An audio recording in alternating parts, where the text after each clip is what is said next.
रिठाला नरेला कुंडली metro corridor को मिली मंजूरी। यूपी दिल्ली हरियाणा में बढ़ेगी कनेक्टिविटी। दिल्ली वालों के लिए बहुत बड़ी खुशखबरी है।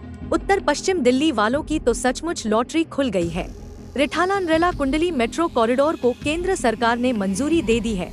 उत्तर पश्चिम दिल्ली की लॉटरी खुल गई है।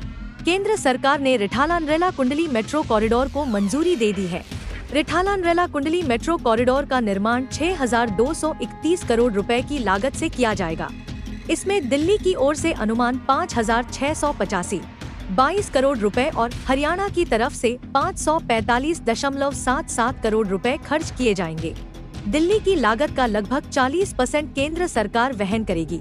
DDA 1,000 करोड़ रुपए का अनुदान देगा। शेष लागत में से 37.5% द्विपक्षीय बहुपक्षीय ऋण से और लगभग 20% GNCTD से आएगा।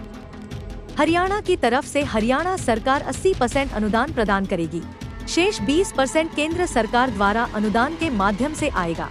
21 स्टेशनों वाली यह 5 किलोमीटर लंबी मेट्रो लाइन मंजूरी के बाद 0.4 वर्षों के भीतर पूरी की जाएगी। इससे नरेला वाना अलीपुर क्षेत्रों की कनेक्टिविटी में बड़े पैमाने पर सुधार होगा और क्षेत्र में बुनियादी ढांचे में उछाल आएगा।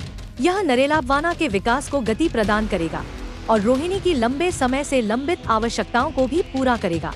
दिल्ली के उपराज्यपाल LG VK सक्सेना लगातार केंद्र सरकार के सामने इस मेट्रो कॉरिडोर के निर्माण का मुद्दा उठा रहे थे। आखिरकार उन्हें सफलता हाथ लग गई। नरेला में DDA LG VK सक्सेना के सीधे सुपरविजन में दिल्ली विश्वविद्यालयों के साथ कैंपस के साथ एक शिक्षा केंद्र विकसित कर रहा है। इसके साथ ही एक multi modal logistic park, corporate कार्यालय ITITS पार्क, एक एम्स और IGTUW मेडिकल कैंपस बना रहा है। दिल्ली मेट्रो के निर्माण से इस क्षेत्र में काफी बड़ा बदलाव देखने को मिलेगा। 3 राज्यों से गुजरने वाला यह कॉरिडोर उत्तर प्रदेश के गाजियाबाद, दिल्ली और हरियाणा के कुंडली के बीच निर्बाध सुनिश्चित करेगा। इस मेट्रो लाइन पर मुख्य स्टेशनों में रोहिणी के 7 सेक्टर के साथ बरवाला, सनोत, न्यू सनोत और नरेला जैसे गांव, JJ कॉलोनी और बवाना के औद्योगिक क्षेत्र में 2 स्टेशन और नरेला क्षेत्र में 5 स्टेशन शामिल होंगे। इनमें Anaj Mandi, Narela DDA sports complex, Narela गांव, डिपो स्टेशन और नरेला सेक्टर 5 शामिल हैं। रिकॉर्ड तोड़ गर्मी के बीच दिल्ली में भीषण जल संकट, पानी के लिए जूझ रहे हैं लोग। दिल्ली में भीषण गर्मी से जूझ रहे लोग जल संकट से भी जूझ रहे हैं। इस दोहरे संकट ने दिल्ली वासियों की परेशानी को बढ़ा दिया है। देश के कई इलाकों में पड़ रही भीषण गर्मी ने इस बार कई रिकॉर्ड अपने नाम किए हैं। भीषण गर्मी और हीटवेव के कारण लोगों को बेहद परेशानी का सामना करना पड़ रहा है। हालांकि राष्ट्रीय राजधानी दिल्ली में आम लोगों को भीषण गर्मी के साथ ही कई इलाकों में गंभीर जल संकट की दोहरी मार से जूझना पड़ रहा है। हालात ये हैं कि पानी की कमी के कारण दिल्ली की बड़ी आबादी का जीवन अस्त व्यस्त हो गया है।